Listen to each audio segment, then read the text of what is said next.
Selamat pagi dan selamat sejahtera. Baiklah, pada hari ini mata pelajaran Pendidikan Moral tahun 6 bagi 27 Mei 2021. Kita akan mempelajari unit baru iaitu unit 8 dengan tema atau nilai keadilan. Tajuk kita ialah Adil Pemangkin Keamanan Negara. Baik, hari ini SP kita ialah 8.1.1, 8.1.2 dan 8.1.3. Dengan objektif pembelajarannya iaitu pada akhir pembelajaran kamu akan dapat yang pertama menyatakan cara bersikap adil, yang kedua menyatakan kepentingan bersikap adil, dan ketiga menceritakan perasaan apabila bersikap adil. Okey, itu saja objektif pembelajaran kita pada hari ini. Okey, kamu boleh rujuk buku teks untuk kita teruskan pembelajaran buku surat 69 dan 70.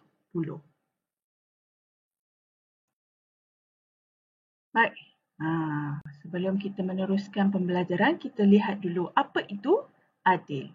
Adil ialah meletakkan sesuatu pada tempatnya. Maknanya kita memberi sesuatu kepada seseorang atau melakukan kepada seseorang tindakan yang sepatutnya. Okey, memberi kepada haknya. Okey, itu dinamakan adil. Baik, kita teruskan. Kamu boleh lihat buku teks. Hari ini kita nak baca satu kisah yang diubah suai daripada kisah Singapura dilanggar todak. Baik, tengok cerita ini dan ambil iktibar daripada cerita ini. Baik, cikgu akan bacakan. Baik, cikgu akan bacakan kisah ini, kamu dengar dengan teliti. Pada zaman dahulu, di negara Pantai Putih, terdapat seorang raja yang adil dan saksama. Para pembesar taat akan perintah raja. Kehidupan rakyat jelata, aman dan sejahtera. Sumber utama pendapatan mereka ialah mencari rezeki di laut. Pada suatu hari, negara Raja Putih diserang oleh ikan todak. Raja berikhtiar untuk menyelesaikan masalah itu. Raja membahagikan rakyat kepada beberapa kumpulan berdasarkan kemahiran dan senjata yang dimiliki oleh mereka. Walaupun mereka cuba mempertahankan diri, tetapi serangan ikan todak tidak dapat diatasi. Keadaan ini menyebabkan sumber rezeki negara terjejas. Raja berasa sangat bimbang dan baginda mengeluarkan perintah kepada rakyatnya. Sesiapa yang dapat menewaskan ikan todak, beta akan memberikan kurnia yang setimpal. Dalam keadaan genting, muncul seorang budak lelaki bernama Genting yang ingin berjumpa dengan raja. Namun, pembesar menghalang Genting memasuki istana. Raja mendapat tahu perkara tersebut lalu menasihati para pembesar agar memberikan layanan yang sama rata kepada rakyat. Raja menitahkan agar Genting dibawa masuk menghadap baginda. Genting telah memberikan cadangan kepada raja supaya membina tembok di sepanjang pantai dengan menggunakan batang pisang.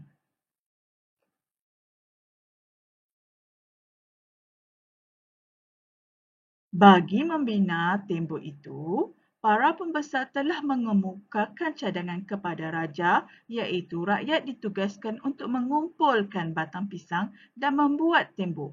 Para pembesar pula hanya mengawasi kerja-kerja tersebut. Raja tidak mempersetujui cadangan itu. Raja menitahkan para pembesar agar mengumpul dan membina tembok batang pisang bersama-sama. Raja juga menasihati para pembesar agar tidak mementingkan diri. Apabila ikan todak menyerang, maka terlekatlah munculnya di batang pisang itu. Akhirnya, dapatlah ikan todak dibunuh. Hasil kebijaksanaan Genting, Raja menganugerahkan pingat kebesaran kepadanya. Raja juga memberikan hadiah kepada semua rakyat termasuk para pembesar yang turut memberikan bantuan untuk menyelesaikan masalah negara. Rakyat bersyukur dan bergembira kerana raja bersikap adil semasa mengagihkan tugas dan memberikan kurnia. Sikap adil raja menyebabkan semua pembesar dan rakyat menyayangi dan taat akan perintah baginda. Raja juga berpuas hati kerana dapat berlaku adil dalam pentadbiran negara. Selepas peristiwa itu, kehidupan mereka kembali aman. Okey, kisah di negara putih.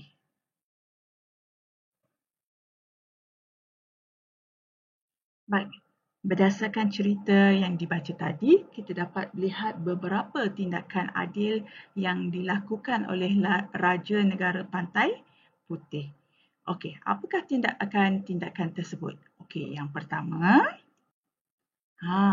Raja membahagikan rakyat kepada beberapa kumpulan mengikut kemahiran dan senjata yang dimiliki. Bukannya raja hanya mengarahkan sebahagian ataupun rakyat-rakyat tertentu untuk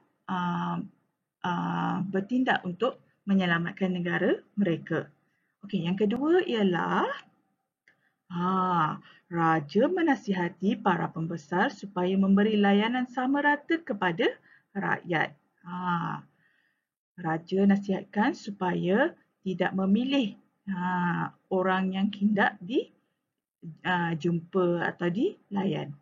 Yang ketiga, raja memerintahkan rakyat dan pembesar sama-sama mengumpulkan batang pisang dan membina tembok batang pisang. Bukan rakyat saja kan? Yang keempat ialah raja memberi kurnia ataupun hadiah yang sama rata kepada jenteng, rakyat dan juga pembesar. Bukan pada jenteng saja yang mengumpulkan cadangan membina tembok batang pisang, tetapi juga kepada rakyat dan pembesar yang sama-sama berusaha untuk menyelamatkan negara mereka. Okey, itu antara tindakan adil yang dilakukan oleh raja kepada rakyatnya. Okey.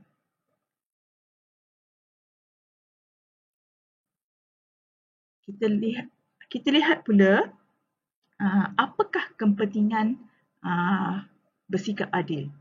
Ini berdasarkan cerita yang kita baca tadi ya. Okey, kita lihat yang pertama. Okey, kehidupan masyarakat akan berasa selesa dan aman. Masyarakat akan hidup dalam keadaan yang selesa. Tak adalah rasa tidak kepuasan hati, kan? Jadi, kehidupannya akan jadi aman damai. Yang kedua, melahirkan rasa syukur dan gembira terhadap suasana persekitaran yang wujud. Apabila kita ataupun kita berada dalam keadaan yang adil, kita bersikap adil ataupun orang lain bersikap adil pada kita, kita akan berasa syukur dan rasa gembira dengan suasana tersebut. Baik. Yang seterusnya, mewujudkan masyarakat yang menyayangi dan taat kepada perintah, kepada pemerintah. Jadi bila kita suka dengan tindakan seseorang pemerintah itu, tentulah kita akan sayang dan taat ataupun ikut arahan pemerintah. Okey, yang keempat ialah melahirkan rasa puas hati dalam pentadbiran dan kehidupan. Ini kepada orang yang melakukan sikap adil ini. Orang yang melaksanakan sikap adil ini kita akan berasa puas hati dalam tindakannya. Okey, itu ada 4 kepentingan ataupun apa pentingnya kita nak bersikap adil ini. Okey, tengok dulu seterusnya. Okey, apa akan berlaku jika tidak adil atau berlaku ketidakadilan? Okey, tengok yang pertama. Okey, rasa ketidakpuasan hati terhadap keputusan dan tindakan yang dibuat. Okey, berlaku tidak adil, tentu rasa tak puas hati. Yang kedua, berlaku penindasan dan kezaliman.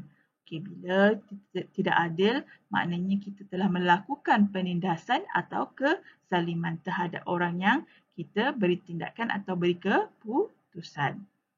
Okey, contohlah kalau situasi di mahkamah, seorang hakim itu menjatuhkan hukuman kepada orang yang tidak bersalah dan memberi kemenangan kepada pihak yang berkepentingan padanya atau pihak yang berkelebihan. Contohnya mungkin dapat memberinya wang ataupun imbuhan yang lain, dibuat keputusan yang tidak adil hanya berdasarkan kepentingan-kepentingan tertentu dan bukan berdasarkan fakta ataupun kebenaran, berlakulah penindasan dan kezaliman. Okay, seterusnya, berlaku berat sebelah dalam membuat keputusan dan tindakan. Tentulah bila kita tidak adil, satu keputusan itu tidak akan berat sebelah, akan akan melebihi pihak yang memberi kepentingan kepada kita, bukannya berdasarkan fakta ataupun kebenaran.